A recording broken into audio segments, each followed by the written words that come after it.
Well, hello there. Channels like this are challenging and for many people uncomfortable because it takes you outside of your normal day-to-day activities. Just raising a family, paying the bills, putting food on the table, having a life, all of those things take precedence. I understand that. So things that challenge it, things that make us stop and expand our envelope of awareness or consciousness, if you will, can be uncomfortable. So I really appreciate you stopping by. This is your buddy Dave over at Mars X3D. And what we do is we find what I call non-fractal anomalies on the surface of Mars. We render it in 3D and we present it to you for your consideration. This is episode 28. And as we get deeper and deeper into it, we learn more about what may have happened on Mars. If you haven't had the opportunity to read Dr. John Brandenburg's book, Life and Death on Mars, Evidence of a Planetary Nuclear Catastrophe, kind of hard to remember that title sometimes. And of course, Immanuel Velikovsky, Worlds in Collision, or Graham Hancock's Fingerprints of the Gods. These are all very worthwhile books to open your eyes and expand your horizons to what may have happened not only in our ancient past, but to the other planets in our solar system. So I do recommend those, and I'll try to include links to those in the description below. In any case, we have some interesting things to look at today. Let's stop talking and just get to it. So, is that a staircase lying on its back over there on the left? It reminds me of those precast concrete staircases you can buy at hardware places like Home Depot. They're made for mobile homes or for putting on your deck. So let's get a bit closer.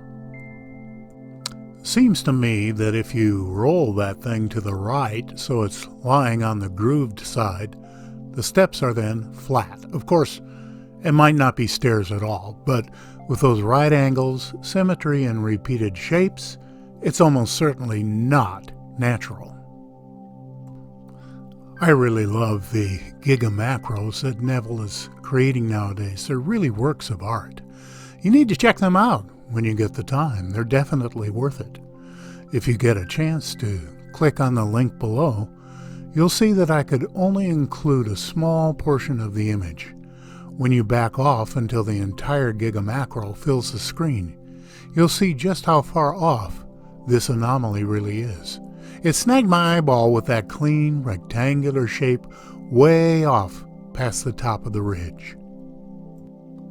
Looking between the boulders, we see an adobe-colored mound some distance in the background with a doorway or a portal cut into it, suggesting it might be solid rock or at the very least have very thick walls. I'm not saying it's adobe, but it's interesting to note that adobe structures were built with thick walls to keep things at an even temperature inside. Maybe similar thermodynamics are at play on Mars. Who knows? Pushing the limit in the hyperzoom, it's a testament to Nev's excellent processing that the details stay crisp. In any case, I'd sure like to know how natural erosion creates those 90-degree angles while creating a uniform cutout in the side of a hill. Now this one's easy to see. I found it within minutes of Nev posting his gigamacro and put it in the production pipeline, which means it doesn't get published for at least a week. Meanwhile, Martine Graney found it in the Gigapan and published her version of it first. So I'm giving Martine full credit on this one. And her processing is always worth a look over at Martian Genesis. Anyway, this thing is pretty hard to ignore over there on the left.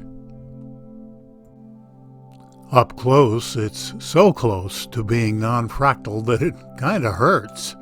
That beautiful right angle on the bottom with arrow-straight lines is, in my mind, a dead giveaway that it's artificial.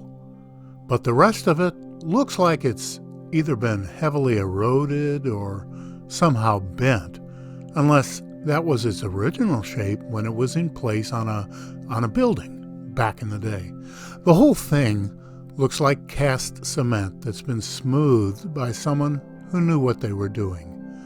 But I have to admit I have some misgivings about this one, so it goes into the nearly non-fractal bin for now. Okay, we're going to wrap things up today with something really strange. My friend and colleague, Thomas Mikey Schroeder Jensen, is an amazing Danish researcher who has found some of the most important anomalies in the field. Today's find is right up there, but it's also a real puzzler. You can see it down there in the left-hand corner. It's maybe 4 or 5 feet tall, according to the context view. But when you move in on it, things get strange. What in blazes are we looking at here? It seems to have feet of some kind, although they could be just rocks in the right location. But as you move up the body of this thing, you can see it's transparent on the left side. You can see the background right behind it. It seems to be jet black with white and also seems to have 2 beady little white eyes. The only thing I can figure is that it moved upwards suddenly as curiosity snapped this image, like something jumping in the air or maybe a bird taking off. That may be why it's transparent on the left side, because it's a time exposure. Whatever it is was moving faster than the camera's exposure time. But even if that's the case, what in the heck is it? You can always trust TJ to come up with something either bizarre or amazing. Hey, thanks for stopping by today. And maybe you have a friend who might find this interesting, and it'd sure be nice if you consider sharing this channel with them. In any case, I sure appreciate you being a member of our team. Be well.